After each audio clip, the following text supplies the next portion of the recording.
Well, hello and welcome to my channel. I hope you're doing really well. I hope everything is going well and that life is good. And so we've got a few things to talk about today. We've got to talk about IBAC, and we've got to talk about Oscar Pistorious. Can you believe that he's eligible for parole? Can you believe that Oscar Pistorious is actually eligible for parole? There is some things in the Cleo Smith case. They're wondering whether there was another person involved, and also the mother of the children who appeared on the accused Facebook page has spoken out about her photos being stolen. Singapore are looking to charge. Hello, Cal. Singapore are looking to charge unvaccinated people for medical bills. So that's something we want to look at. Is that something that we should look at?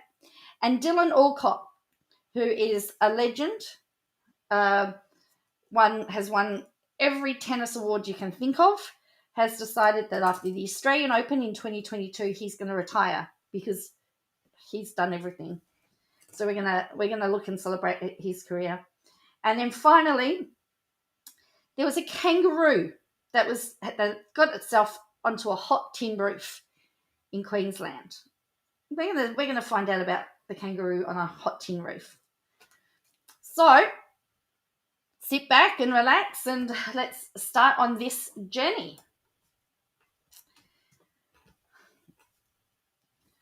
So we've been following the progress of ICAC with Glenys Berejiklian, and ICAC is from New South Wales. Hello, Plan to Create. Well, in Victoria, it's IBAC. And the last couple of days,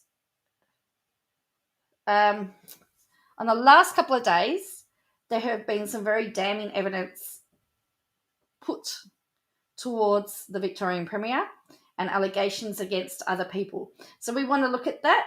Now, I know. So we're just looking at what's reported. So let's have a look. So former Labor Minister Adam Samirik tells IBAC the Premier ignored red shirts warning. What I will say is that there is evidence of both parties doing stuff to get votes from people. So we know that both sides are guilty in some way. But this is why we have these commissions, and they're independent so that we can try and weed out everything. So former Government Minister Adam Samirik has told a corruption inquiry Premier Daniel Andrews dismissed his concerns about Labor's red shirt scandal in 2014, which he described as a gold standard rort. Gold standards come up again. The Upper House MP told the Independent Broad-Based Anti-Corruption Commission, IBAC, that he asked then opposition leader, Mr. Andrews, about the misuse of electorate staff for political work ahead of the 2014 election and claimed Mr. Andrews was aware of the behaviour. His words to the effect of, "Do you want to win the election or not?" Mr. Samirik said. When Mr. Andrews' office was contacted by the ABC, a government spokesperson said it would be inappropriate to comment while the inquiry was ongoing. Ombudsman Deborah Glass found in 2018 that Labor had misused $388,000 of public money through the red shirts arrangement. IBAC is now investigating the misuse of publicly funded staff in the Victorian ALP, including for branch stacking and political work. Mr. Samirik told the IBAC hearing that the Ombudsman decision not to use harsher language or refer the matter for charges left a loophole that allowed Labor staff to believe they were allowed to do factional work while being paid for by the taxpayer. When the Ombudsman came back and basically admitted defeat and didn't call IBAC or charges, we were all settled. That means that you do whatever you want, he said. IBAC Commissioner Robert Redlich QC described it as a terrible indictment, Parliament is the first place to ensure that not only members but staff confine their activities to complying with and discharging public duties. Mr. Semerk said there was a unity ticket among MPs across political parties not to tighten the use of staff when laws were being changed after the Ombudsman report. He claims this was because the practice was so common across both parties. So both parties do it. So we've got an admission that both sides do it. So it's not just the government that's doing it, it's the opposition that's doing it as well. Deputy Premier James Milano rejected the notion that the comment Mr. Semerk claimed Mr. Andrews made about winning the election was among the sorts of things the Premier would say. Are they the sorts of things you've heard Daniel Andrews say about using taxpayer-funded money for political purposes? ABC's Melbourne Drive program host Ralph Epstein asked him. The answer is no. Mr. Semerk was sacked from Cabinet last year after Channel 9 aired allegations he was involved in industrial-style scale branch stacking. The Upper House MP had previously denied all allegations of branch stacking, but earlier today admitted to the inquiry that he was engaged factional operatives as his elected staff office. I don't have a problem with my staff doing factional work. Would I expect they would be doing some things that are factional? Yes, but that's going to have some limits. You accept your electoral officers were engaged to some degree in factional work, Mr. Redlich asked. I do accept when there's downtime, and there's lots of downtime, that they'd be looking at databases. But they're also doing personal stuff like gossiping with friends, he said. Branch stacking is not illegal, but it's against party rules, and electorate officers are supposed to be doing constituent work rather than factional work when they are being paid by the taxpayer. The inquiry heard Mr. Semerk would spend $2,000 a year on other people's memberships, and he estimated he began doing that when he was elected in 2002. When asked by federal MP for Holt Anthony Byrne to contribute to the funds, Mr. Byrne had earlier told IBAC that there was a kitty in his office to pay for other people's party memberships. I knew nothing about what happened to the money. I didn't know anything about the kitty, Mr. Semerk said. The inquiry heard that money made from Labor fundraisers in the southeast would also be used to pay for other people's party memberships from Mr. Byrne's office. Mr. Semerk told the inquiry branch stacking was rife in the Labor Party in the 1990s and accused the left side of politics of inventing branch stacking among ethnic groups. I've done a lot of research, and it was the left and the right going at hammer and tongs when I joined the party, Mr. Semerk said. He said Mr. Andrews was the organiser for the Socialist Left faction during a factional war for the federal seat of Holt in the late 90s. But he says, I think Daniel Andrews was organising for the left. Anthony Byrne was charging for the right. He said internal fighting was rife because the socialist left and moderate right factions within the party recruited members from ethnic groups to gain influence in the 90s and early 2000s. He described raiding the branch as very toxic. Tempers were frayed and it got nasty. He also told the inquiry that ALP staff were stacking branches while working in an opposition leader John Brumby's office. He claims former Senator Stephen Conroy was building an empire while working as a staffer, while former MP Tafe and Erin was also participating in branch stacking.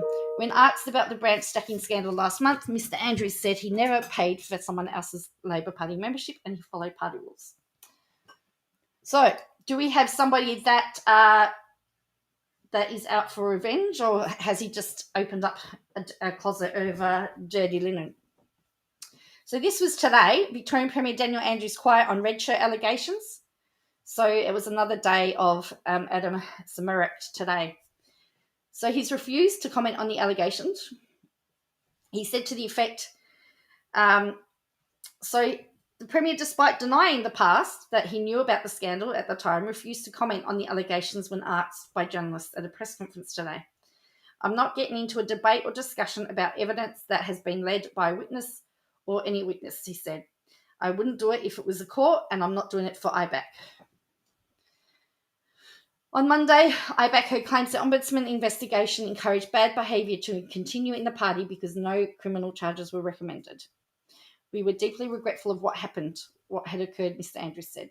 We accepted responsibility and moved forward, but beyond that, I really don't have anything more to add. The Victorian opposition has demanded the Premier be called to appear at the IBAC hearings, which are investigating the misuse of taxpayers' funds for branch stacking and other political work in the Victorian ALP. This behaviour appears to be rife through the Labor Party, Shadow Treasurer David Davis says. This is a tawdry position, and clearly the Premier has got to answer down at IBAC the allegation about red shirts. So again, we found out that factional work was done by electoral staff. I concede some factional work is done during office hours. I reckon they spend a lot of time not doing factional work and probably gossiping with his mates. They don't spend their days doing factional work because there isn't enough for them to do. He said he'd shown documents he prepared in March 2020 where he wrote up a factional task list for roles of staff in his electorate office. He laughed at the list and said most of the jobs were not time-consuming and they would take half an hour to complete. It was made to look like there is a lot to do, but there isn't. He was warned on the stand by Council Assistant IBAC Chris Carr to wait for questions before giving his answers after tense exchanges between the pair at yesterday's hearing. So there was a couple of tense exchanges. I believe also he gave long-winded answers, and he was actually warned about waffling as well. So that is the latest of what's happening in Victorian politics. So the heat is off the opposition at the moment over the Tim Smith stuff because the focus has gone back on government. So we know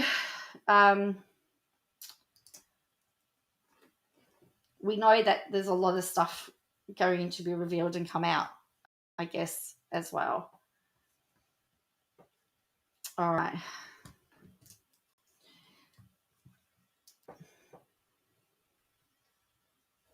Let's look at Dylan Alcott.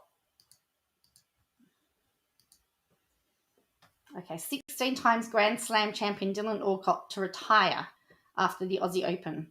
So he's announced his retirement 2 months before the start of the Australian Open.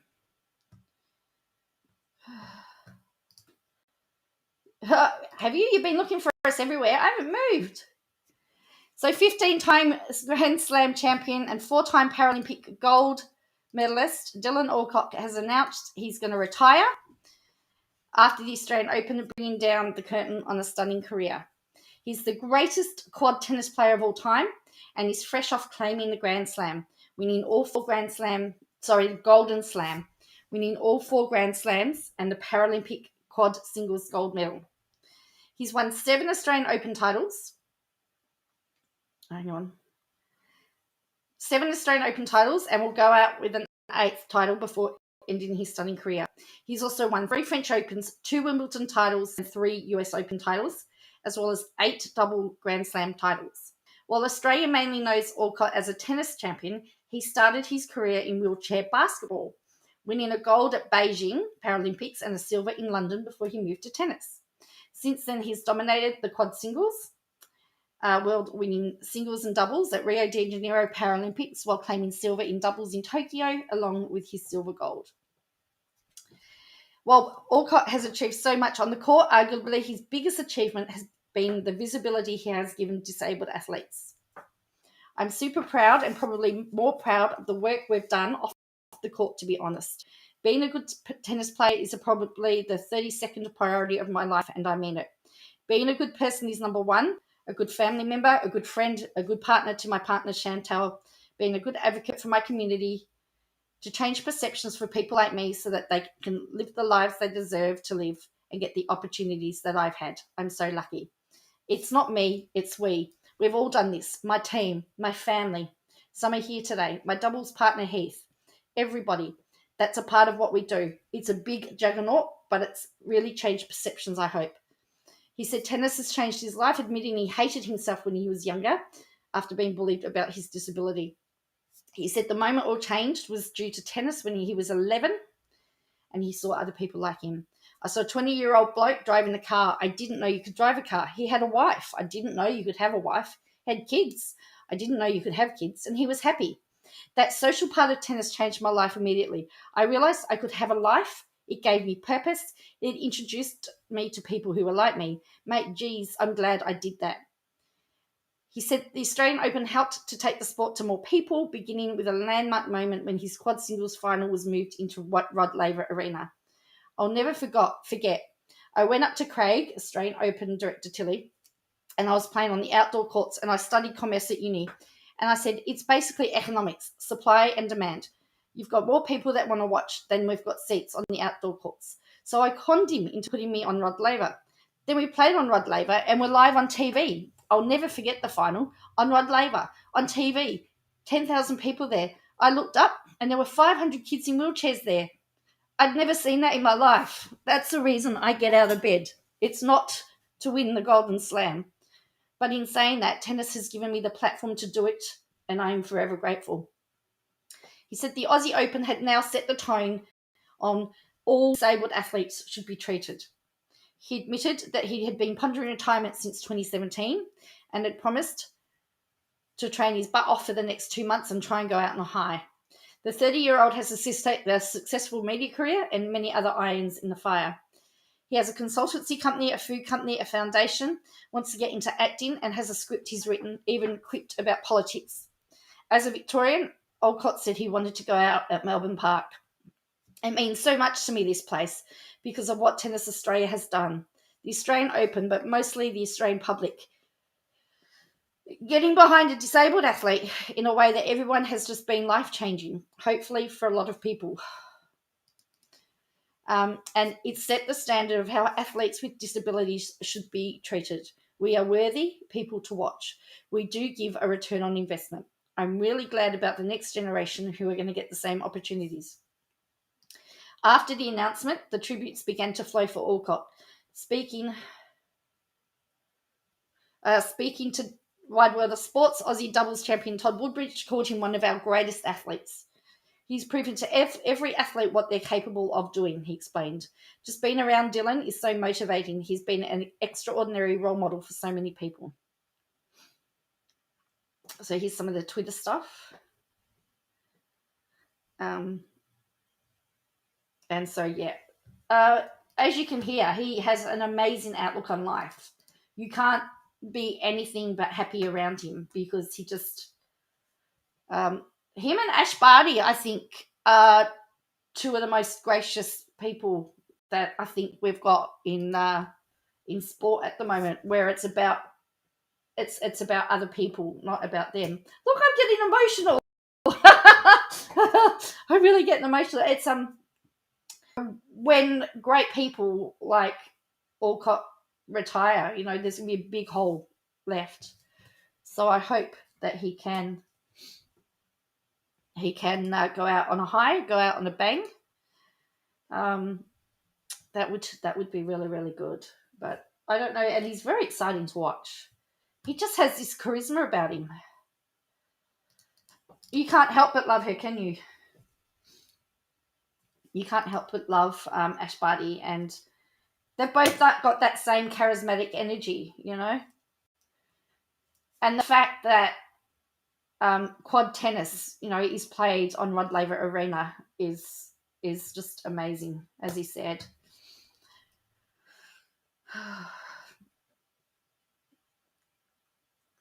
So, talking about another Paralympian champ, Oscar Pistorious. We all know that. Do you remember that story?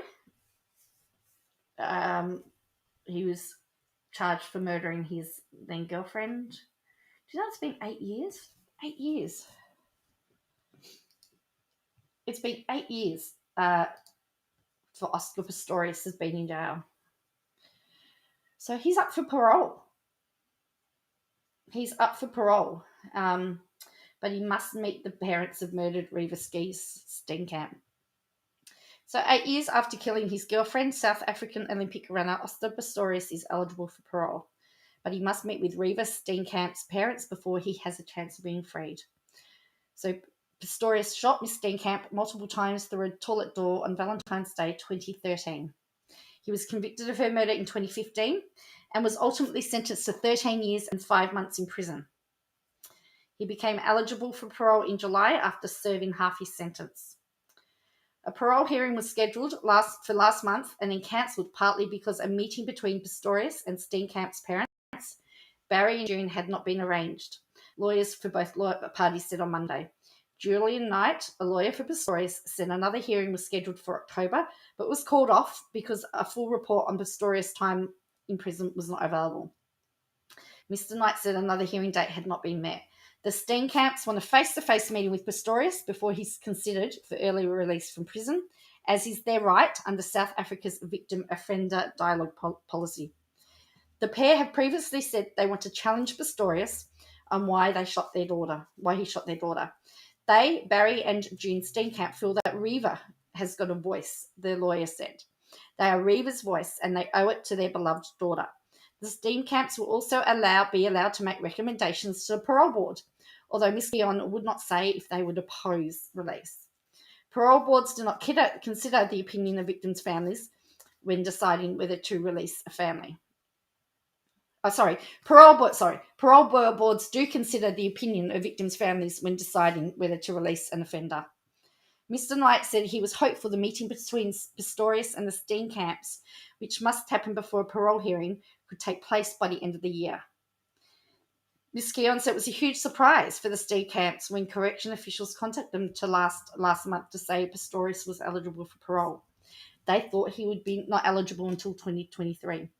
It opens a lot of wounds or rips off plasters they had put on those wounds, she said.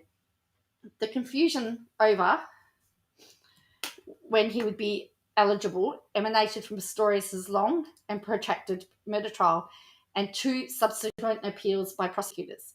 Pistorious went on trial in 2014, but his case was only finalised in 2018. He was initially found guilty of culpable homicide, an offence comparable to manslaughter, for shooting Reva Steenkamp with his licensed 9mm. He argued at trial it was a tragic accident when he mistook his girlfriend for a dangerous intruder. Prosecutors appealed against the manslaughter finding and secured a murder conviction.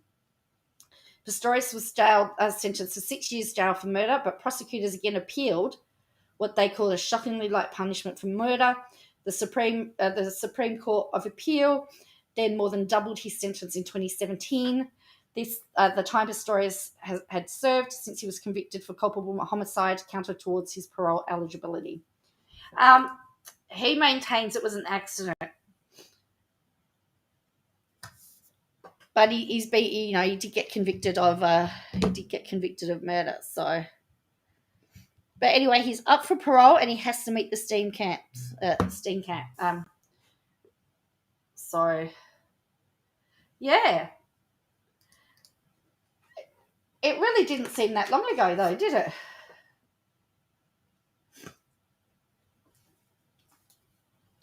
That we were talking about this. That this was all going down.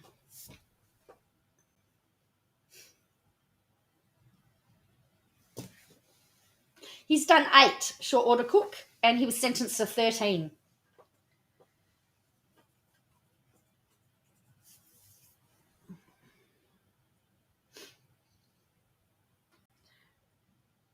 So he didn't get convicted until 2015. The incident happened in 2013, and then there's been appeals and everything. So, as was stated, under South African law, they do a meeting. The trial was a dog's breakfast, you're correct. I'd have to agree with you there.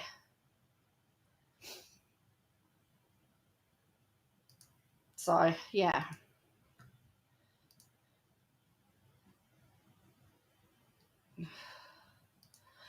I know part of the thing was because, remember, he's got 2 prosthetic legs, so he actually, I think his claim was he was in a more vulnerable position because he hadn't put his legs on. If I remember rightly, I'm just trying to think back to that time. I think that was one of the defenses at the time was about the legs, but I can't, it was a while back. Yes, the first parole submission. So under South African law, they have to meet the parents, so he can't actually officially go through parole unless they meet the parents. Oh, without a lawyer says, yes, that sounds about right. Yes, I think it was. I think it had something to do with the legs or the prosthetic legs.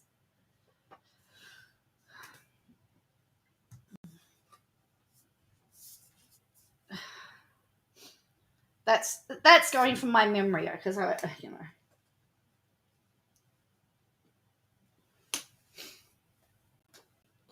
So we've had some information come out about the offender of the person charged for the abduction. I think they're still trying to work out charge. I think child stealing is the official charge of Cleo Smith. There has been some information come out about the life that he raised, the life that he lived. He actually was rejected by his mother, and he was raised by a community leader he's had a troubled life. Now, that doesn't excuse what he's done, but sometimes it gives you context as to how somebody is. Messed up people do messed up things, and sometimes if you can find out what the mess is, you can go some way to try and piece together how you get to the mess. So the police are also working on another theory that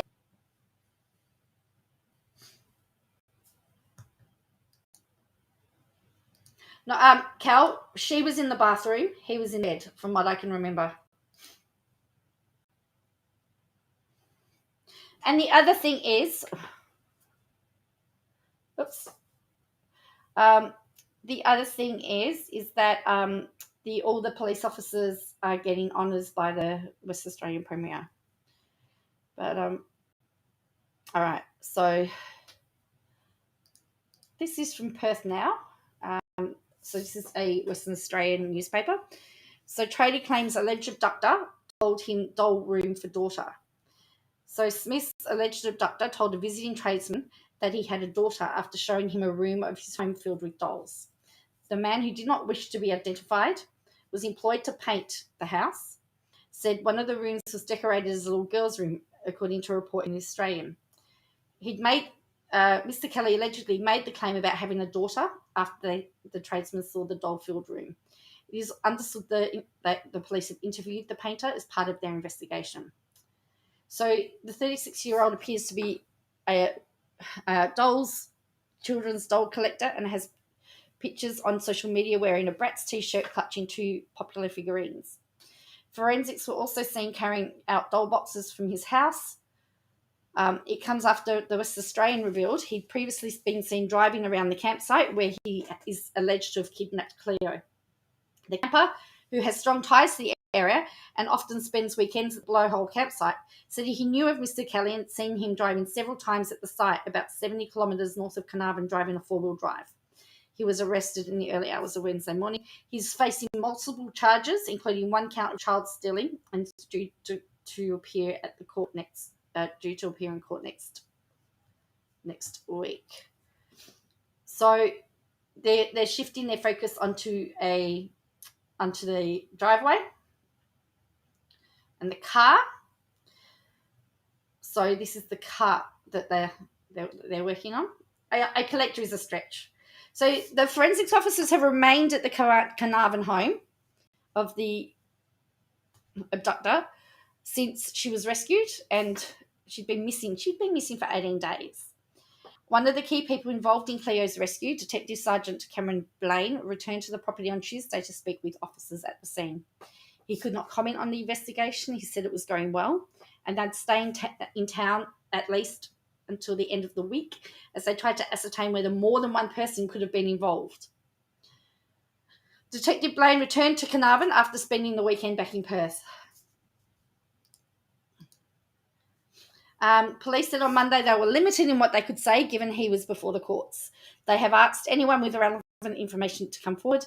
Forensic officers were examining the car, were dressed in blue PPE gloves, and were wearing face masks. While Cleo was missing, they called for information about a car that witnesses reported turning off Blowholes Road towards Carnarvon between 3 and 3:30 a.m. on the day she vanished. Meanwhile, Cleo Smith, her mother Alice Smith, and stepfather Jake Glidden briefly visited the Carnarvon police station. They spent a short time inside before driving home with their daughter. So they're wondering if there is somebody else involved or whether it's something he could pull off himself. The other thing is, because he was a frequent there, they also are talking about the fact that they believe that it was opportunistic. So what are your thoughts? It is weird for a man to have... Now, I can't get the article, but there is another article of the children on his Facebook page believed to be he'd stolen them from somebody's Facebook profile and said that the child was his, but it was belonging to somebody. I can't get the article up. So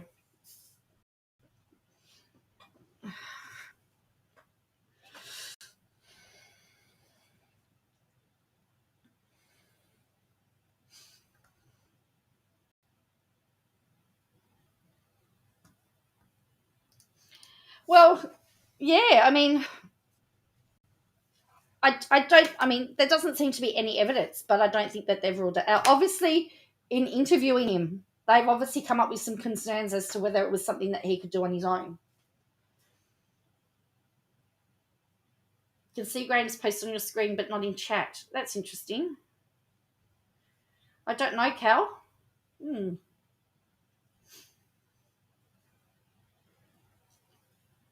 So, definitely very, very interesting. I don't think a lot of people do, Graham. I don't think a lot of people have a lot of time. And he's probably going to have to spend his time in solitary confinement for his own protection. Let's face it. He's going to have to be protected for the rest of his life in jail because prisoners don't like them either.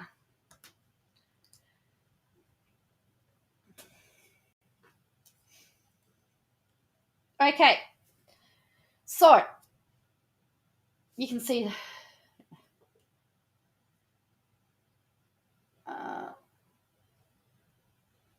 So Singapore have currently got COVID cases rising.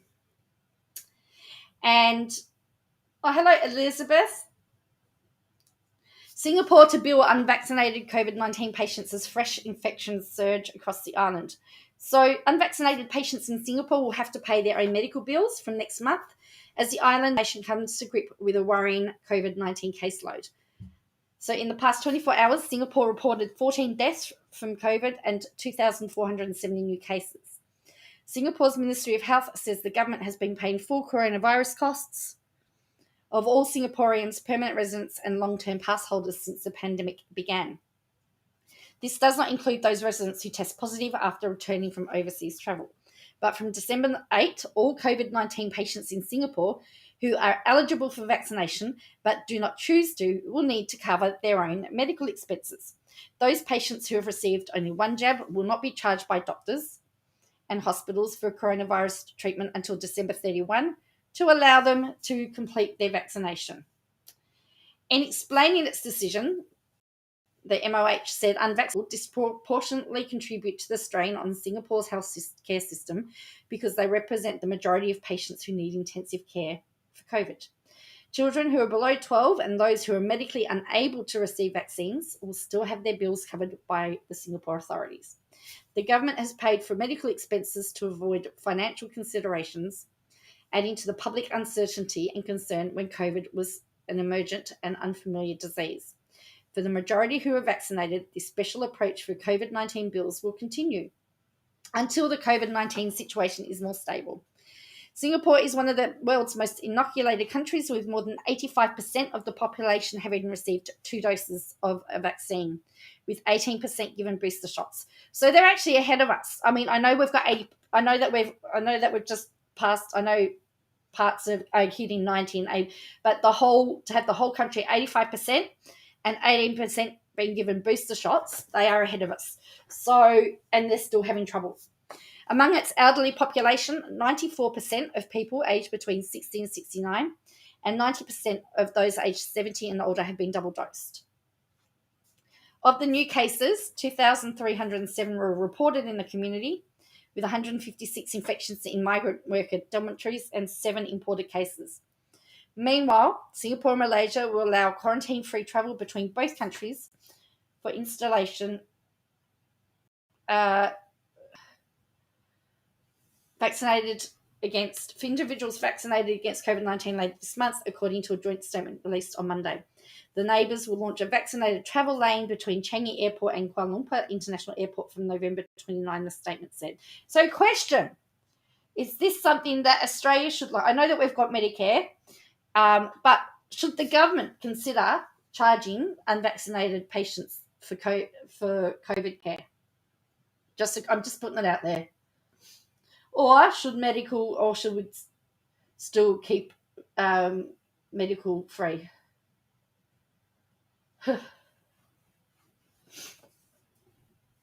It's seeming to be like that, short order, Cook, and that's my concern about Australia stating that once we get vaccinated, we're going to live a normal life. We're not going to live a normal life,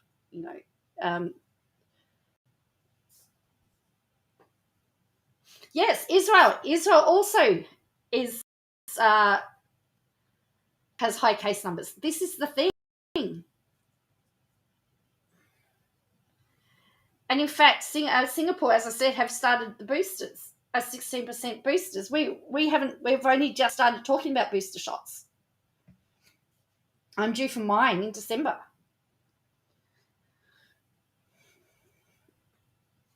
But for me, it's a bit of a worry because they're up to 2,406 cases. I know that they've just had to put restrictions. I know they have restrictions ease and then tighten, and they're easing and tightening all the time.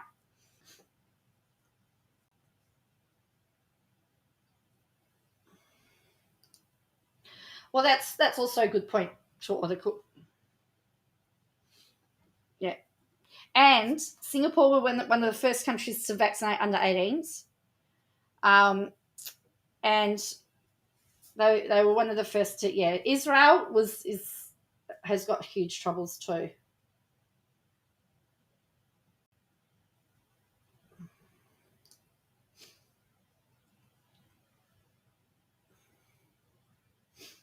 Yay, no pants, or that's the thing that I'm hating about having to go back to normal life, is having to wear pants and bras.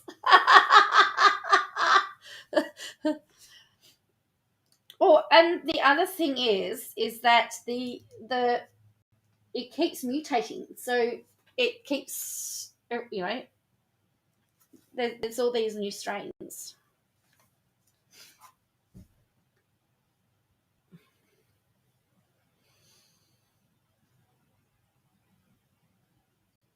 Don't remember the last time that you last wore a bra, Rufus? Well, I'll be really, really glad. There should be no them and us. Did you see the lovely freedom to get a promo? Wow. No, I didn't. But there was something in Melbourne as well the other day, the protest in Melbourne.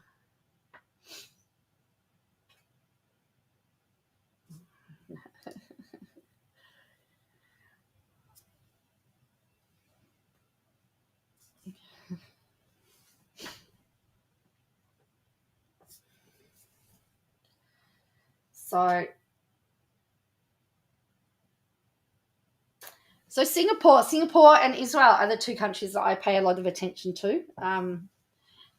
What's also interesting is in the UK, a couple of YouTubers Cal. Oh, Cal. In the UK, some of the school students there actually have to have lateral flow tests at least once a week, or rapid antigen testing every day. And then if they get a non-negative, they've got to go have the full one. You don't want a world like that.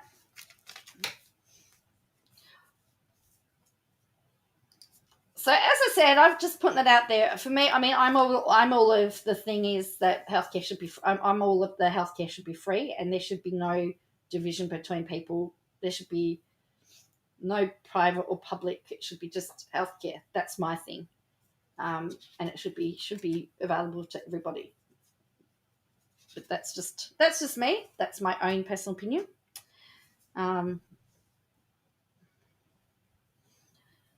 So there's.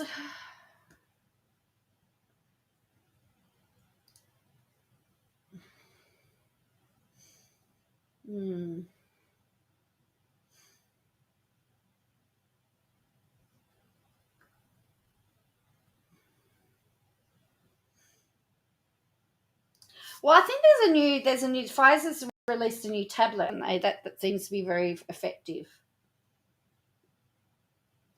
But until children under 12 can be vaccinated, because at the moment a lot of the cases that are currently around my area are all coming from school children. So it's the children that are getting it at the moment. Until we can vaccinate the children, it's going to be this topsy-turvy stuff.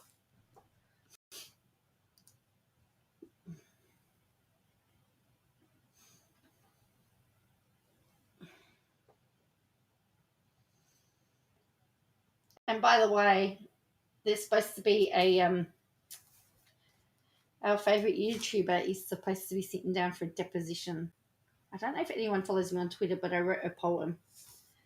It was the night before the deposition, and all through the house, not a creature was stirring, not even the mouse. The pocket-served papers were hung by the chimney with care, waiting for Todd Crisley, and knowing that Todd Crisley would soon be there.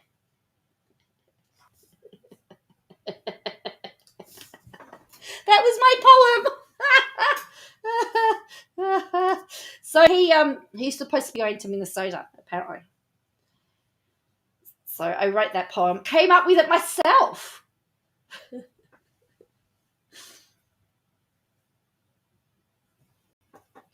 actually wrote it this morning when I saw that it was the deposition eve, and just came to me. Actually, I was going to say, when all through the house, not a creature was stirring, not even the toad, not even a toad.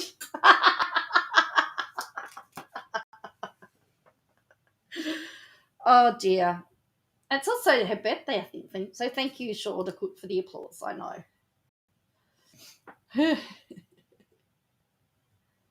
Oh dear me.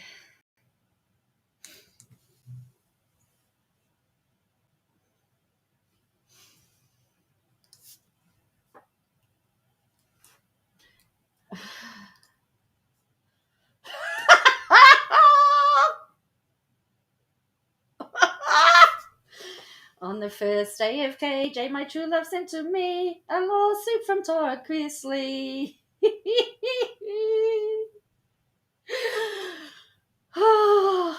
On the second day of KJ, my true love sent to me another lawsuit and a lawsuit from Todd Crisley.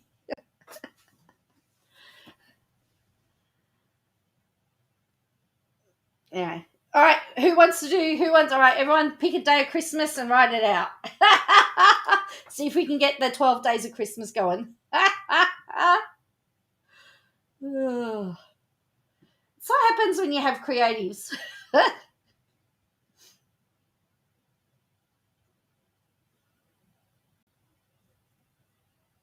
Target content.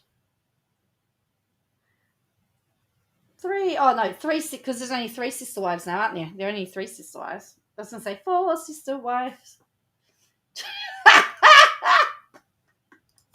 The second day of KJ, my true love came to me. 2 marker eyebrows and a lawsuit from Todd Crisley.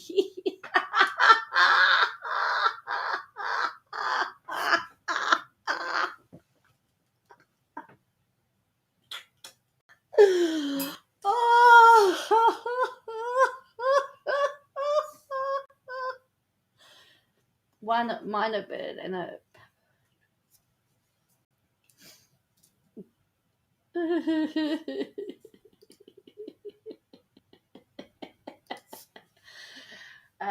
the 5th day of Christmas, True Nemesis sent to me a suit from Steve McRae. You can carry that one out. My true nemesis said to me. Yes, on the 3rd day of KJ, my best friend called Amy, who backstabbed. My best friend called Amy, backstabbed me. 2 Marco eyebrows, and a lawsuit from Todd Chrisley. 3. Oh, actually, hasn't she got 7 lawsuits? 3 depositions, 2 Marco. Anyway, 1 Mindo Birdo, 1 puppy. So there you go. Oh.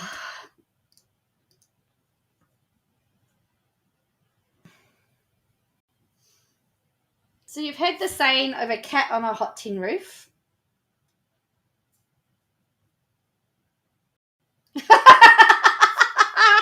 Don't want days of KJ?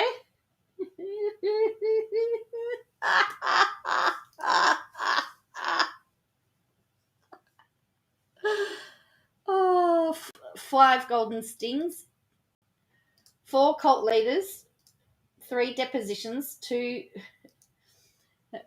mucker eyebrows. So you've heard of a cat on a hot tin roof, but what about a kangaroo on a hot tin roof? Look at this. Saw this yesterday. Watch this.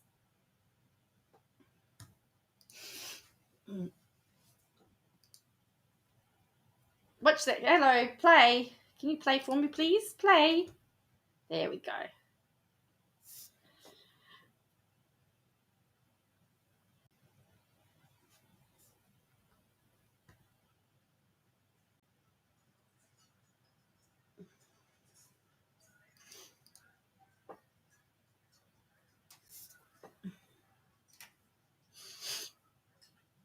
So there you go. A kangaroo was stuck on a roof. I just loved how they're all standing there going, what are we going to do? Look at them all. They're going, what? So this is Mount Isa in far north Queensland. So they've been left scratching their heads after finding a kangaroo on a roof.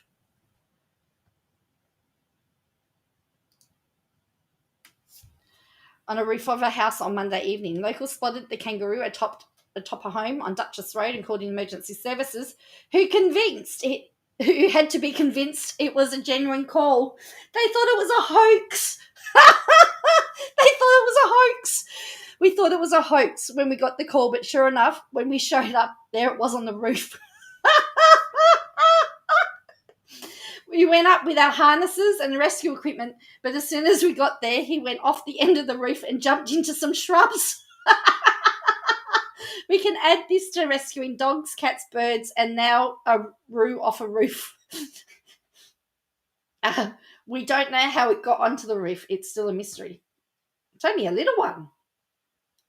Sue Carlson, the manager of the local animal rescue Paw Hoofs and Claws, who witnessed the strange sight, said the kangaroo created quite a spectacle. It's not something you see every day. It was quite a circus. Everybody was gobsmacked, running around with their cameras. There you go. Look at that.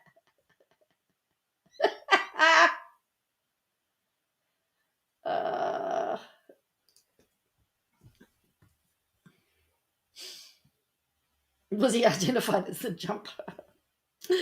The fireys were great. A young fella got on the harness and climbed up there and walked slowly towards the roo to try and get it to jump off the back of the house, where the drop was a lot safer.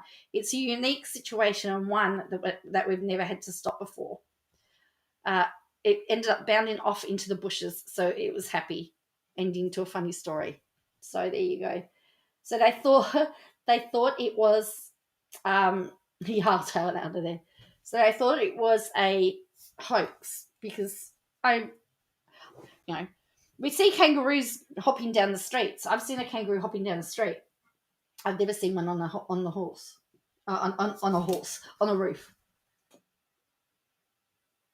Well, probably. I mean, it had to have gotten up there somehow, but he only looks like a baby one. Doesn't he? Only looks like a little baby. So, yeah.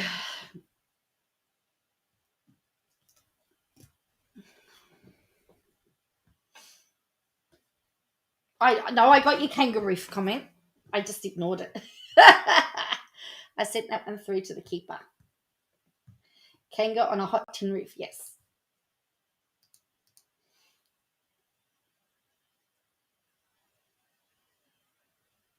All right.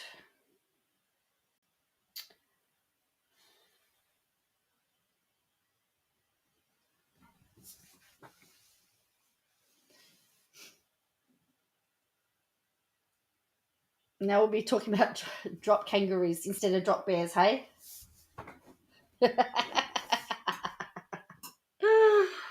Oh, dear me.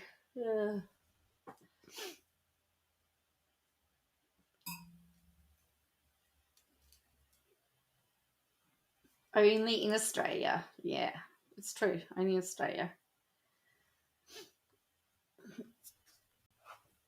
Drop roos.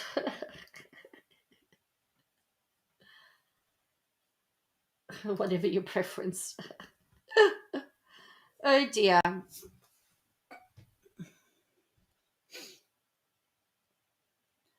So, do we want to talk about our favourite YouTuber? Have a look at what's been posted? Because I haven't really paid attention. I know that there was no live today, thankfully. But I think she's busy writing out legal documents. That's just my opinion. Because the response is due. She's got the deposition due one day and she's got her response to the lawsuit due the next day, is my understanding. So,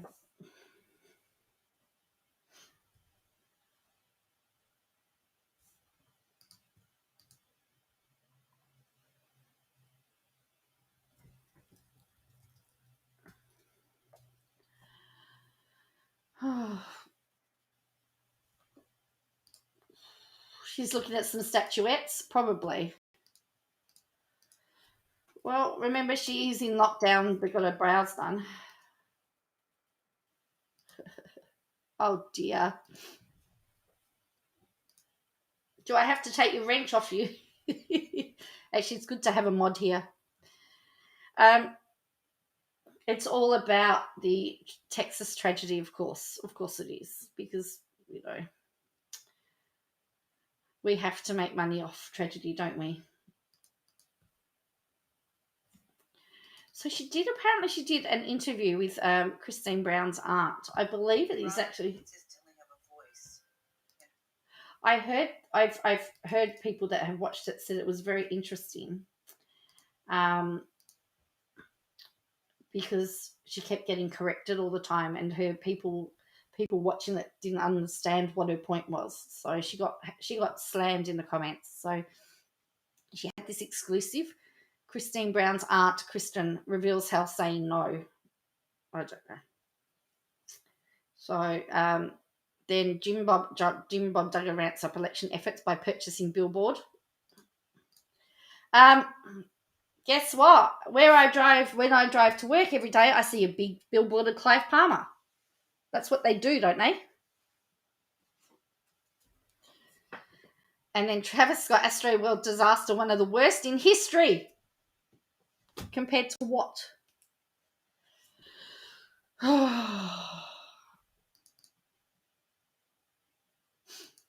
Apparently it's one of the worst in history. I don't know. I haven't checked that up. I have no idea. Whether it is or not, I can't tell you.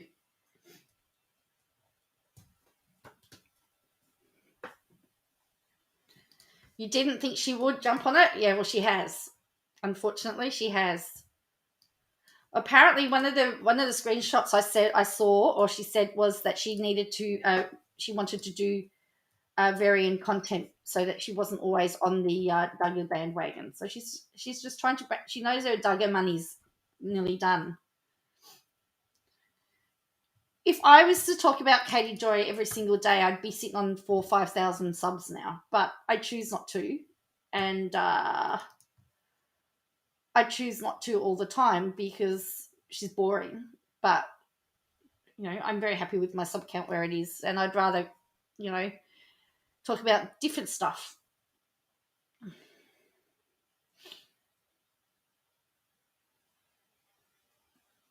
Josh Douglas.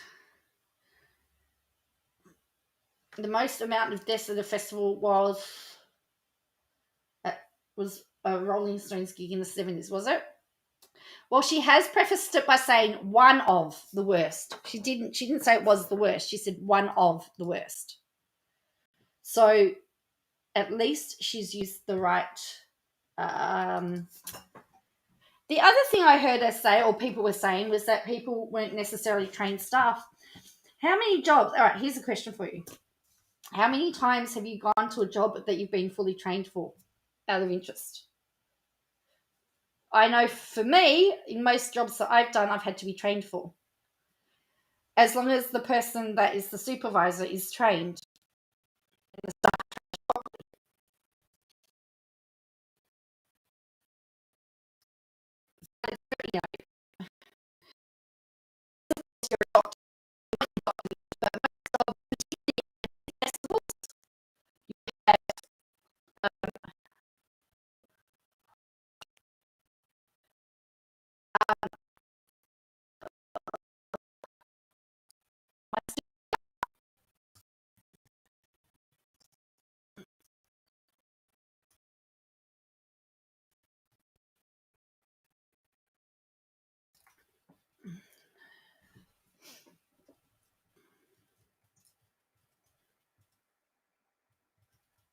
Am I still here?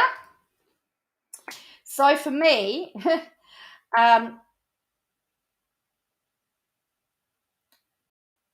so I know even when I go and work at the tennis and stuff like that, ugh.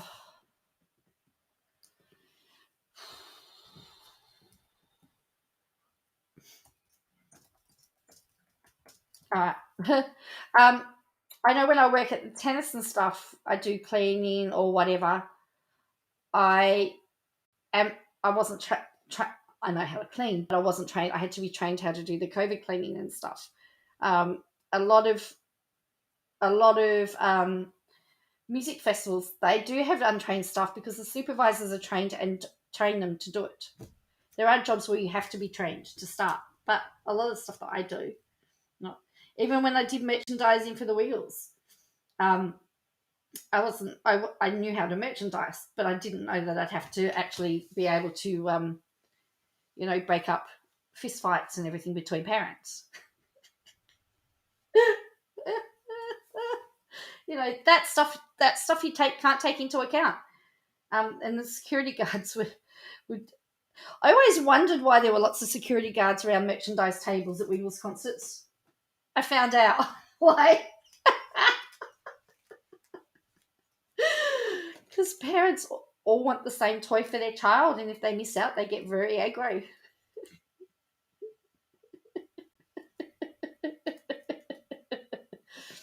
You did an apprenticeship short order cook and thought you knew everything?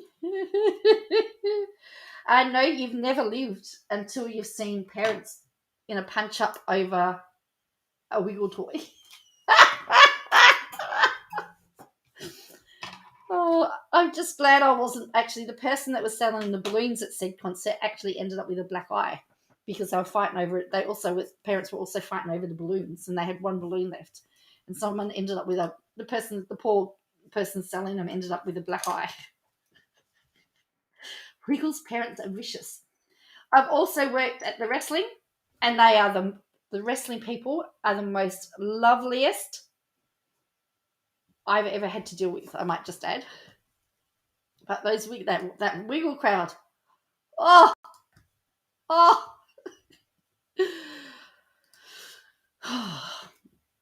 So, yeah, you've never lived until you've seen parents punch up. So, anyway.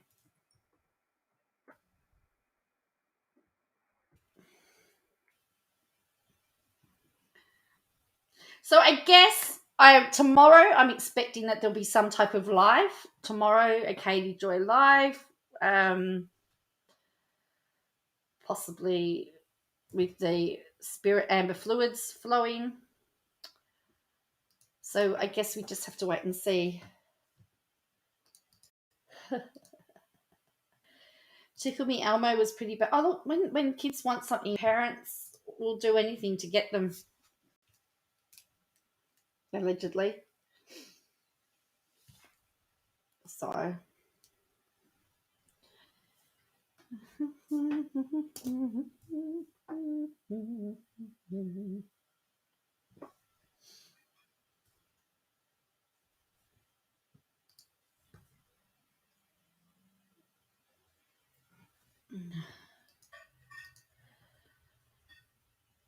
And I tell you what, parents spend money as well. Do they spend money for merch on their kids? Wow.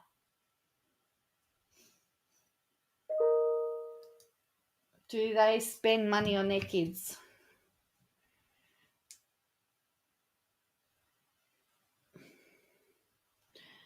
Fortunately, I was still with the. Fortunately, when my kids were little, the Wiggles were still just becoming popular. So the first concert we went to was at a recreation centre. We didn't even go. They weren't even in a big stadium. So anyway.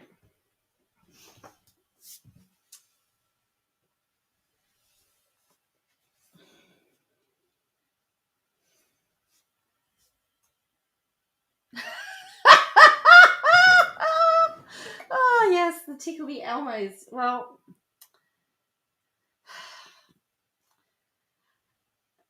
I think of a Tickle Me Elmo a different way now.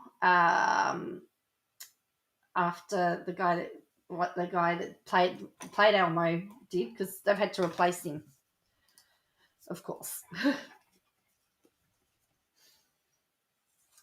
Which is really quite ironic that they had a Tickle Me Elmo. I've probably just gone a bit too far there, haven't I?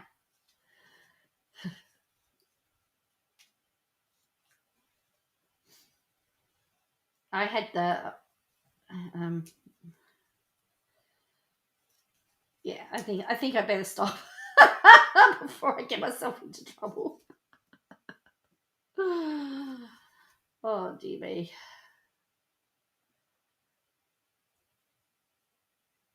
Oh, did he also voice Splinter? Wow.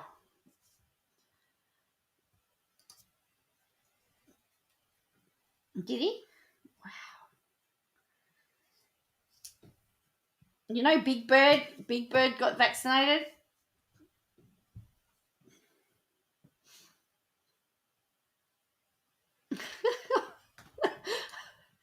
Yes, that looks that you read that in a completely different way too, don't you?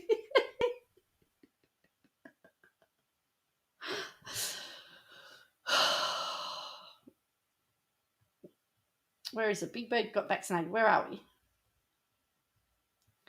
It upset some politicians. It turns on. Oh dear me. We're just.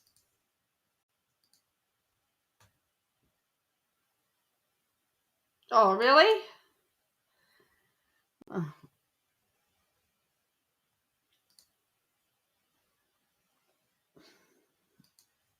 That's pretty good.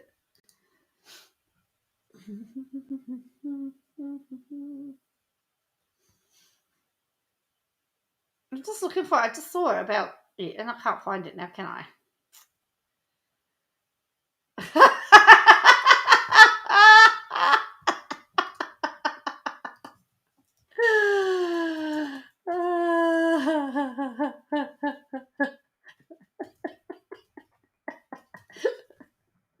They were roommates, weren't they? Ted Cruz actually is the one that was talking about Ted Cruz is the one that's going off.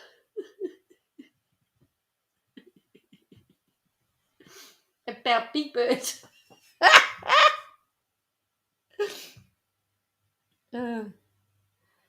So it says, here we go.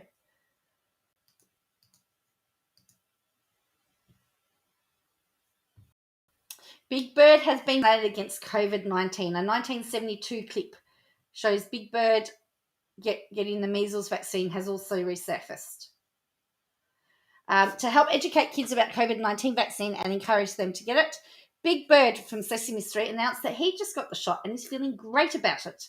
I just got the COVID-19 vaccine today, Big Bird tweeted over the weekend, breaking a months-long hiatus on the social media site. My wing is feeling a little sore, but it will give my body extra protection boost that keeps me and others healthy. The beloved character also revealed something he recently found out, which is, I've been getting vaccines since I was a little bird. I had no idea. Big Bird's vaccination announcement received a shout-out from President Joe Biden, who replied, "Good on you, Big Bird. Getting vaccinated is the best way to keep your whole neighborhood safe." Well, technically, the character has been entertaining kids for years. Big Bird is technically 6 years old, which means he recently became eligible for the Pfizer. The vaccine was authorized for kids 5 to 11 by the Food and Drug Administration and the Centers for Disease Control and Prevention last week. For those who may be puzzled as to why Sesame Street character has joined the ongoing conversation about pediatric vaccines, Big Bird has historically been the go-to Muppet on vaccines. So, anyway, should be more worried about avian flu. That doesn't tell me about Ted Cruz being not very happy with Big Bird. Here we go. And I'm going to go soon as well. So, Big Bird endorsing vaccine for kids ruffles conservative feathers. So Jill Biden kicked off the vaccination. So Joe Biden said, "Good on you, mate." The social media announcement sparked conservative backlash, including from Senator Ted Cruz, accusing Big Bird of being used for government propaganda.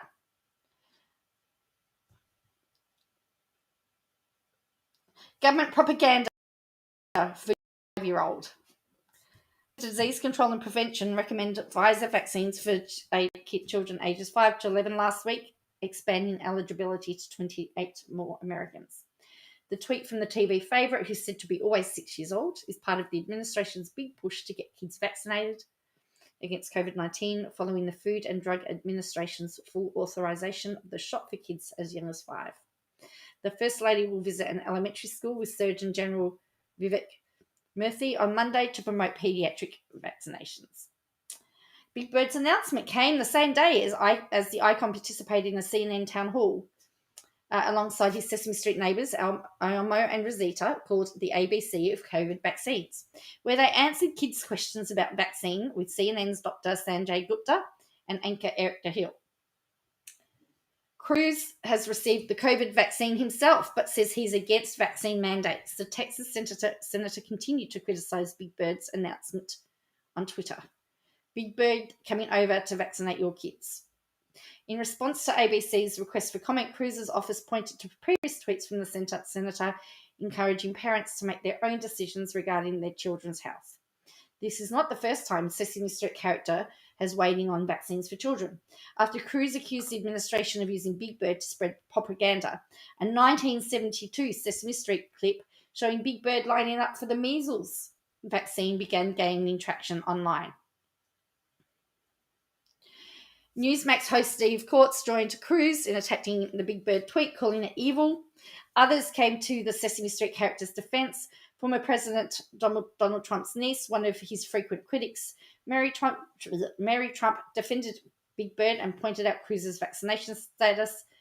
Big Bird is kind, compassionate, empathetic, loving, adored, and vaccinated. Ted Cruz is vaccinated.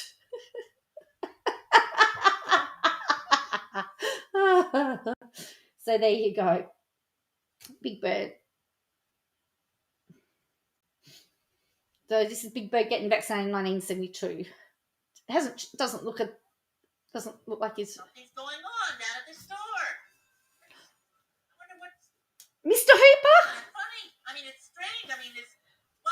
kinds of people, and they're all in a line, and they don't look like they're buying candy.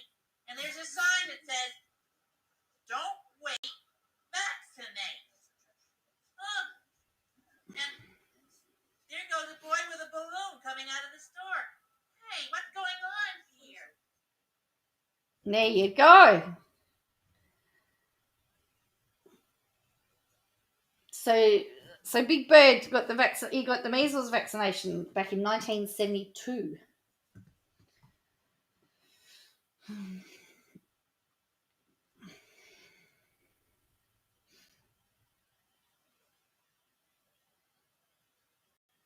So yeah. So Ted Cruz is not very happy about Big Bird.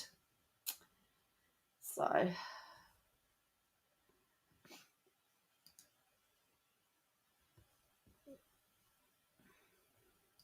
and I just need to give another shout out to Rufus or Andrew, because he's saving my bacon again, because they changed my submission dates for this Sunday.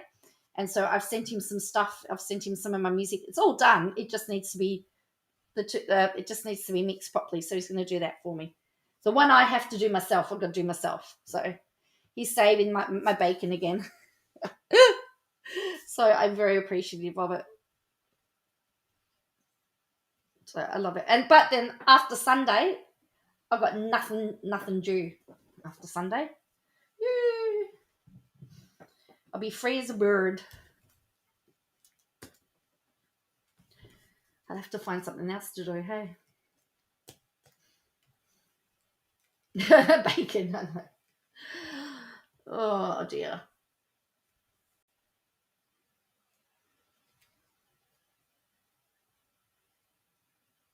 So on that note, on the bacon note, I'm going to love you all and leave you all. I've got to just get a few things ready before I have to go to work tonight. And I will catch you all tomorrow night. We'll see what the day brings, which is deposition day. There are always, look, there's heaps to chat about, always more to chat about. I mean, I could talk about the pandemic law protests in Melbourne. I could talk about, they're talking about hate crimes in the New South Wales police and all that sort of stuff.